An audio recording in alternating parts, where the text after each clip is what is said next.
Good morning and happy Sunday to everyone. This is your Sir Dexter and welcome back to my channel. In today's vlog guys, pag-aaralan natin ang tatlong maikling salita na kung saan kapag ginamit natin sa pangungusap, napakalaking problema ang dala. Because whether we accept it or not, sometimes nalilito tayo kung ano talaga ang gamit nila. So, what do you think are these three words that I'm talking about here? Well, I know that you are very much familiar with these three words that I'm talking about here. And I hope na alam din natin kung paano ito gamitin. Pero kung hindi pa natin alam at nalilito tayo, well, it is time for you to watch this video. And sana makatulong ang simpleng explanations ko para maliwanagan tayo at maging okay sa paggamit ng mga salitang ito in sentences. So, yun na nga guys, dumako na tayo sa ating grammar lesson number 4. Pero bago yan, huwag kalimutang Please do not forget to subscribe and hit the notification bell. Thank you. So here we go. The words in, on, and at. These words are tinatawag na mga preposition. They are the prepositions of time and place or location. Well, a preposition class is a word that links a noun or a pronoun to some other parts of the sentence. So, simulan na nga natin sa preposition in, referring to time. The preposition in is used when we are referring to general or unspecific time. General, ibig sabihin class na hindi natin alam yung exact date or exact time. So there is a bigger or wider scope or coverage of time. Okay, so let's have the examples. Example number 1, centuries. We use in the 19th century or in the 18th century or in the 17th. Now the question is, why did we use in? We are referring to the centuries. Kasi nga, napaka-general, napaka-lawak ng coverage ng 19th century or 18th century or 17th century. Di natin alam in what year during that century, in what specific year or specific date during that century. Same's true with decade class, in the 80s, in the 70s, or in the 60s. At kapag naman years lang, we also use in, like in 1992. I was born in 1992. Ganun din po sa months, like in April, in March, in January, and also for weeks, like in 1 week, or in a week, in 2 weeks, or in 3 weeks. So again, we use in when we are referring to general or unspecific time. Moving on to preposition on. On is more specific than in. Example, on April 13, 1992. Why did we use on here? Because meron na siyang month and day.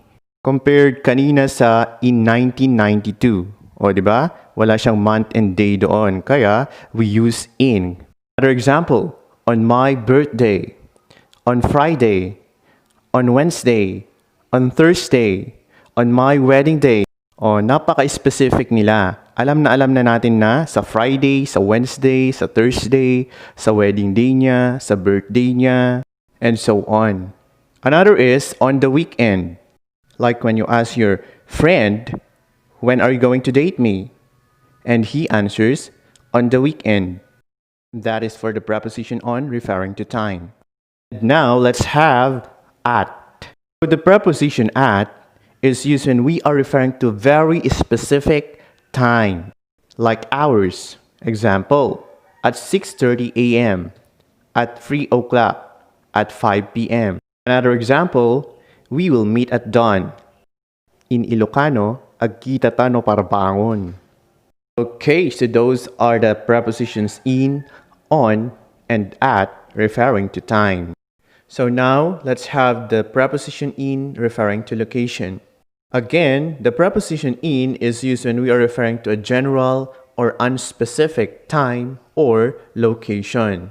Let's say, for example, in the Philippines, in Malaysia, in Vietnam, in Singapore.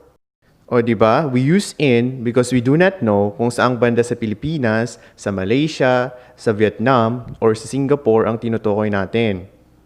Another is kapag city lang tinutukoy mo like in Tabuk City, in Baguio City, in Tuguegarao City. Also with province or provinces like in Kalinga Province, in Ifugao. Municipality like in Pinokpok, in Tabuk, in Rizal. Of course, barangay like in Cagayan, in Mapaco, in Masablang, in Lanna. So we use in because we do not know in which specific parts of those places we are referring to. Dumako naman tayo sa preposition on, referring to location. So the preposition on is more specific than the preposition in. Say for example, when we are referring to streets like on Elm Street. Our house is located on Elm Street. Another is avenues, like on Taft Avenue. What about for at? So the preposition at refers to a very specific location or place. Like when we are talking about address, it should be complete, like at Purok Santan, Cagayan, or at 113 Elm Street, Rizal. Dito sa at, napaka-specific na siya talaga. Another example is at the store, at Rizal Park, at the plaza. See you at the plaza at 1:30 this afternoon. Ganun yun. Let's have the other uses of on. So the preposition on is also used to express the surface of something. Example, I put your wallet on the table. Please get the papers on my desk. I saw your ball on the roof. So kapag ang mga bagay ay nasa ibabaw, ang gamitin natin is preposition on. Another, the preposition on can also be used to indicate a part of the body. Halimbawa, he hit me on my shoulder. He slapped me on my face. Wear this ring on your finger. Moving on to the other uses of the preposition at. So the preposition at can also be used to indicate an email address, like, I will email you at hello@jackcamo.com. It is also used to indicate an activity, like, you're good at dancing. He'll laugh at my acting. Okay, so let's now have the why in and why on in these following situations. Like say for example, I'm in my car. I saw them in the jeep. I'm living on a jet plane. I'm on a bus.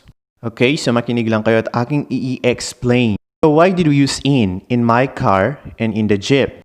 Well, because kapag sasakay tayo ng car or a jeep, di tayo pwedeng nakatayo sa loob ng car or a jeep. While on a jet plane or on a bus or on a bus, pwede tayong tumayo or pwede tayong makatayo while we are inside it. So kapag pwede kang makatayo or pwede kang tumayo sa sasakyan na sinasakyan mo, you use on. Pero kapag nakaupo ka lang, you use in. Okay, so dito na po nagtatapos ang ating lesson number 4. Maraming salamat sa pakikinig. Again, please do not forget to subscribe. Till our next video.